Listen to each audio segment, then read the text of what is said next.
চোখের নিমিষেই আমাদের যুগ পাল্টে চলেছে। মানুষের জীবনশৈলী যেভাবে দ্রুত পরিবর্তিত হচ্ছে, সেইভাবেই পরিবর্তন হচ্ছে খাবারের রূপ, রং এবং ধরন। আমাদের অনেকেরই বিকেল হলেই ফাস্ট ফুডের জন্য মনটা খাই খাই করে। বিভিন্ন ধরনের স্ট্রিট ফুডের আবিষ্কার হলেও এমন কিছু পুরনো স্ট্রিট ফুড আছে যেগুলোকে এই যুগেও টেক্কা দেওয়া মুশকিল। যুগ যুগ ধরে এই খাবার স্বাদেই পরিচিত। কি কোন স্ট্রিট ফুডের কথা মাথায় এলো? আজ এমন এক স্ট্রিট ফুডের কথা বলতে চলেছি যা 8 থেকে 80 সকলের কাছেই খুব প্রিয়। সেকালের অতিথি আপ্যায়ন থেকে শুরু করে আজকের মুখরোচক জলখাবারে এটি এগিয়ে। জনপ্রিয় খাবারটি হলো সিঙ্গারা বা সামোসা। গরম গরম তেলে ভাজার প্রতি বাঙালির টান বরাবরই। তেলে ভাজা মানে চপ সিঙ্গারা দেখলেই লোভ সামলানো মুশকিল। বৃষ্টি ভেজা এক সন্ধ্যায় আড্ডার আসরে 1 কাপ চায়ের সাথে গরম গরম সিঙ্গারা থাকলে আড্ডা আর সন্ধে দুটোই একদম জমে যাবে। কি বলুন, শুনেই মনটা কেমন সিঙ্গারা সিঙ্গারা করছে, তাই না?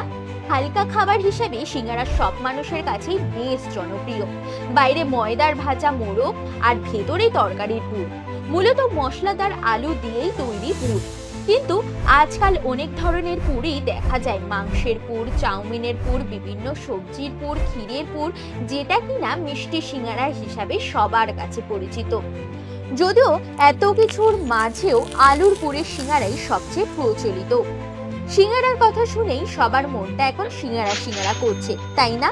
তাহলে দেরি না করে বাড়ির কাছাকাছি দোকান থেকে কিনে এনে বসে গরম চায়ের সাথে খেতে খেতে শুনে ফেলুন এই সিঙ্গারা কিভাবে আবিষ্কার হলো। যে কোনো জিনিসের উৎপত্তি বা ইতিহাস নিয়ে যেমন নানা মতবিরোধ রয়েছে, তেমনি সিঙ্গারার উৎপত্তি নিয়েও নানা মতভেদ আছে। এই খাবারের জন্ম কোথায় হয়েছিল জানতে গেলে আমাদের পিছিয়ে যেতে হবে সপ্তদশ শতকে, রাজা কৃষ্ণচন্দ্রের আমলে। সালটা ছিল 1766। সেই সময় কৃষ্ণনগরের মহারাজ কৃষ্ণচন্দ্রের রাজসভায় রাজা হালুইকর হিসেবে নিযুক্ত ছিলেন কলিঙ্গ তথা বর্তমান উড়িষ্যা থেকে আগত গুণীনাথ হালুইকরের ষষ্ঠ পুত্র গিরিধারী হালুইকর। হালুইকরকে মহারাজ একদিন লুচি তৈরি করার আদেশ দেন। সেই মতো হালুইকর লুচি তৈরি করে রাজসভায় পাঠান, কিন্তু পাঠানোর কিছুক্ষণ পরেই তা ঠান্ডা হয়ে যাওয়ায় বারংবার ফেরত পাঠান মহারাজ। তখন হালুইকর ভালো মিষ্টি তৈরি করে মহারাজকে পাঠানোর জন্য রাজসভায় অনুমতি চান, কিন্তু এদিকে মহারাজ মধুমেহ রোগে আক্রান্ত। রাজ চিকিৎসকের কড়া নির্দেশ তিনি যেন মিষ্টি না খান। তাই হালুইকরের মিষ্টি পাঠানোর কথা শুনে রাজা অগ্নিশর্মা হয়ে চুলে চড়ানোর হুকুম দেন। তারপরে হালুইকর অনেক অনুনয় বিনয় করে নিজের প্রাণ রক্ষা করলেন, কিন্তু রাজা আদেশ দেন হালুইকরকে 3 রাত্রের মধ্যে দেশ ত্যাগ করার। সেই কথা শুনে হালুইকরের স্ত্রী ঠিক করেন যে দেশ ত্যাগের আগে তিনি মহারাজের সাথে একবার দেখা করবেন। সেই মতো 3য় দিন হালুইকরের স্ত্রী সকালবেলা রাজদরবারে এসে রাজা মশাইকে প্রণাম জানালেন। রাজসভায় আসার কারণ জানতে চাইলে হালুইকরের স্ত্রী জানান তিনি নাকি এমন ভাবে লুচি তরকারি করতে পারেন যা রাজা মশাই আধ ঘন্টা বাদে খেলেও নাকি তা গরম পাবেন। এই জাতীয় লুচি এবং তরকারি নাকি কিছুক্ষণ বাদে খাওয়াই ভালো। রাজা তো শুনেই অবাক।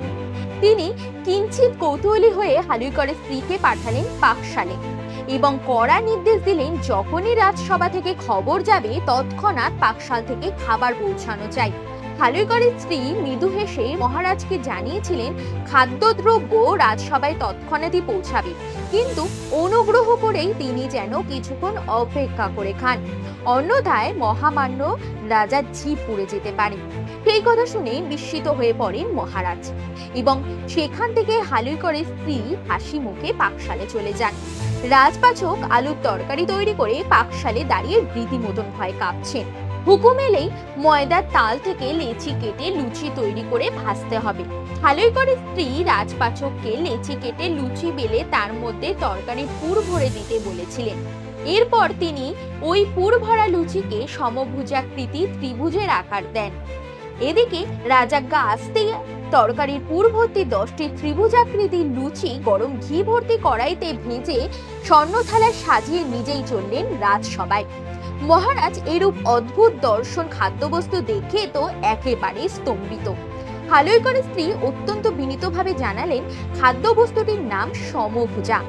মহারাজ যেন সম্পূর্ণ বস্তুটি একেবারে মুখে না ঢুকিয়ে আংশিক কামড় দিয়ে দেখেন ঠান্ডা না গরম, পাশাপাশি স্বাদটি কেমন হয়েছে তাও যেন তিনি জানান। মহারাজকে মুখে কিছু না বলে একেবারে 3 ছড়া মুক্তোর মালা খুলে হালুইকরের স্ত্রীকে দিয়েছিলেন। রাজা হালুইকরের দণ্ডাজ্ঞা প্রত্যাহার করেছিলেন। খাবারটি খেয়ে প্রায় 6 মাস পরে হেসে উঠেছিলেন মহারাজ। মহারাজকে হাসতে দেখে প্রজাকুল শান্তি পান। এইভাবেই গিরিধারী হালুইকরের স্ত্রী ধরিত্রী দেবী বুদ্ধি খাটিয়ে সৃষ্টি করেছিলেন সিঙ্গারার।